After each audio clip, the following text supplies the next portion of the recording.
entre Loire et Loing. Vous avez encore jusqu'au 16 mars pour découvrir l'exposition en cours au musée Girodet.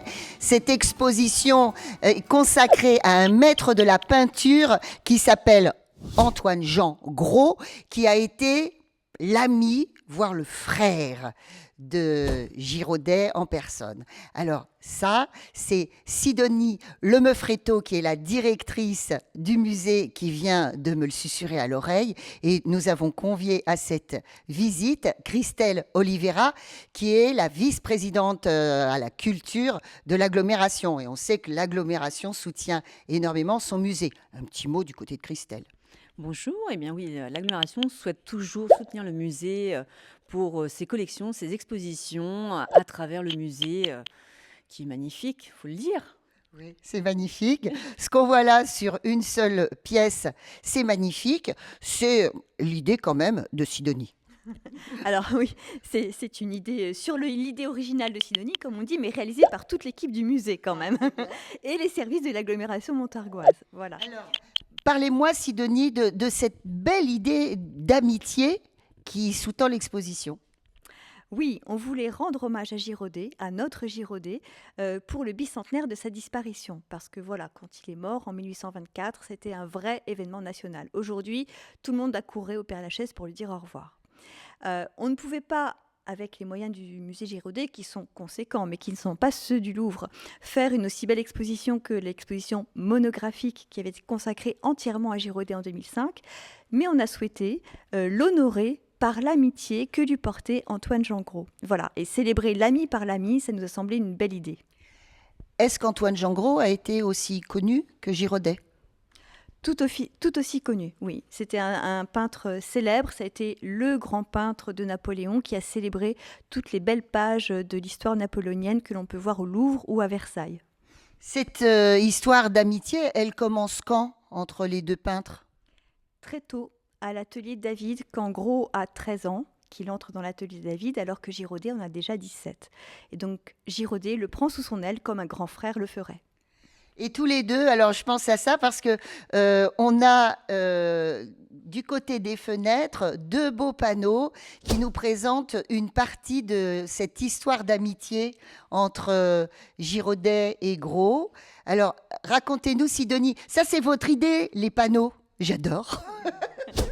Oui, parce que Gros et Girodet nous font voyager dans la France et l'Italie de l'immédiate après-Révolution.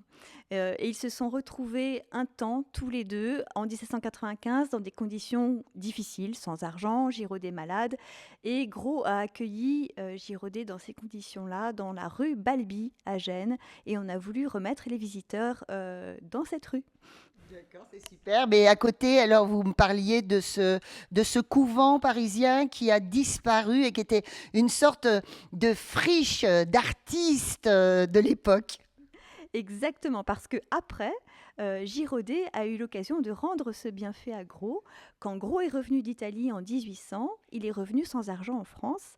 Et c'est Girodet qui, cette fois-ci, l'a accueilli au couvent des Capucines, dans cette friche artistique, pour lui permettre de commencer à peindre et gagner de l'argent avec sa peinture. Sidonie, on peut aller vers un tableau qui m'a particulièrement touchée. On va voir, Christelle, si vous aussi, ça vous plaît particulièrement. Alors, donc, il s'agit d'une nymphe. Voilà.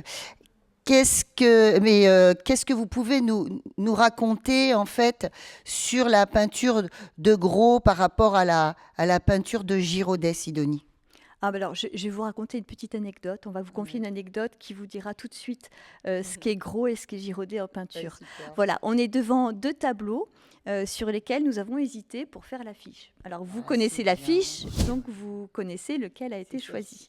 Ce sont deux femmes, deux baigneuses, donc c'est un sujet gracieux, charmant, l'étude du corps féminin.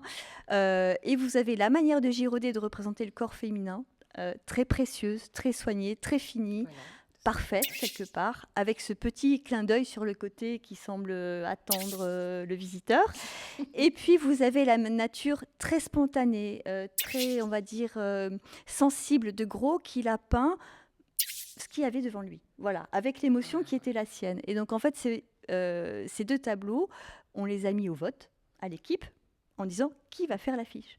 Alors, moi, évidemment, j'ai voté Girodet. Je ne donnerai pas les noms pour le reste, mais en fait, la majeure partie de l'équipe était pour le tableau de Gros. Et pourquoi ? Parce que c'est une peinture qui nous est plus familière, parce qu'elle est, on va dire, spontanée, alors que celle de Girodet est travaillée. Et donc, est-ce en écoutant votre commentaire, Sidonie, je me disais, est-ce que Gros n'est pas plus moderne, entre guillemets ?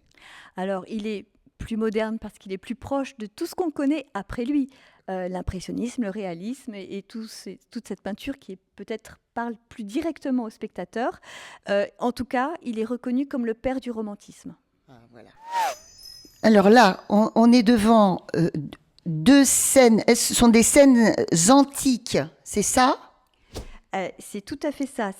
On est devant deux tableaux. Vous voyez qu'ils ont les mêmes formats. C'est des formats réglementaires pour le concours du Grand Prix de l'Académie royale de peinture. Donc, comme on est facétieux au musée, on a mis les seconds prix. La place la plus difficile quand on a perdu le premier prix. Donc le second prix de Girodet et le second prix de Gros. Le second prix de Girodet 1788 et le second prix de Gros 1791. Voilà. Très bien. Et c'est à peu près le même sujet ? Pas du tout, parce que les sujets sont imposés par l'Académie. Donc celui de Girodet, c'est la mort de Tatius, et celui de Gros, c'est Éléazar refusant de manger les mets impurs. Voilà, donc un sujet d'histoire antique et un sujet religieux. Est-ce qu'on a les mêmes couleurs ? Est-ce que je vois des couleurs un peu plus sombres chez Girodet, un peu plus flashy chez Gros, ou pas ? Oui, c'est ça. On en a parlé d'ailleurs, Madame Oliveira, avec les membres de la commission des affaires culturelles hier. Oui, voilà. En fait, on est vraiment devant deux personnalités distinctes. Vous avez le tableau de Girodet où, quelque part, vous lisez le sujet grâce à la composition. Tout est bien ordonné, les visages, les mains, tout est bien expliqué. Et en fait, vous rentrez dans quelque chose d'ordonné. Et puis, quand vous regardez Gros, vous êtes perdu dans la couleur. Mais vous êtes perdu dans la couleur, alors que quand même, vous avez les expressions humaines sur les visages. Alors que chez Girodet, les visages sont dans la beauté idéale, froide et figée, qui est la norme au XVIIIe siècle. Voilà, en quelques mots, ce qui permet d'entrer dans les peintures de Gros et de Girodet. Et puis, on va finir sur un panneau qui résume un petit peu ce que nous a dit Sidonie tout de suite. C'est juste à côté. Alors, nous sommes dans la salle des dessins, c'est peut-être un petit peu plus difficile à expliquer, mais si vous consacrez une salle entière au dessin, c'est que les dessins de Gros sont très importants. Alors, les dessins de Gros et ceux de Girodet sont très importants. On a consacré cette salle aussi parce qu'on est très fiers d'avoir des très beaux prêts du musée du Louvre. Voilà, c'est un peu exceptionnel. Voilà. Alors d'ailleurs, je vous arrête parce que vous parlez de prêts du musée du Louvre, mais vous m'avez dit également que ce qui était très intéressant, c'est qu'il y a eu beaucoup de prêts de particuliers. Oui, on a des prêts de particuliers qui ont eu la gentillesse et la générosité de se séparer de leur collection pour les prêter un temps au musée Girodet. Donc ça, c'est une belle preuve de confiance. Comment est-ce que vous les trouvez ? C'est une enquête. Je suppose que c'est une enquête et que c'est une femme qui a énormément de réseaux, comme on dit maintenant. C'est ça, c'est une histoire de réseau obscur. Donc on ne révélera pas. Occulte. Voilà, c'est ça. On ne dira rien, il faut juste venir voir les œuvres. Alors, donc ces dessins. Gros et Girodet dessinent de manière très différente. Mais ils apprennent de la même manière à construire leur pensée et leur art à partir du dessin. Voilà pourquoi on a intitulé cette salle « Décider comme on respire », parce que dessiner, c'est vraiment la base de l'artiste en cette fin du XVIIIe siècle. D'accord, mais donc moi quand je voyais dessiner comme on respire, je pensais que vous parliez vraiment du dessin de Gros, comme vous parliez tout à l'heure d'une peinture plus spontanée. Plus pas spontané, mais comment est-ce que vous avez expliqué ? Si, c'est ça, c'est de la spontanéité. Et c'est vrai que Gros, on peut le voir dans les croquis et la plume en particulier qu'une collection particulière nous a prêté. Je signale d'ailleurs le premier portrait de Bonaparte qui est quelque chose d'exceptionnel. Dessine à la pointe de la plume comme il respire, ça c'est vrai. Girodet, lui, pense avant de dessiner. D'accord.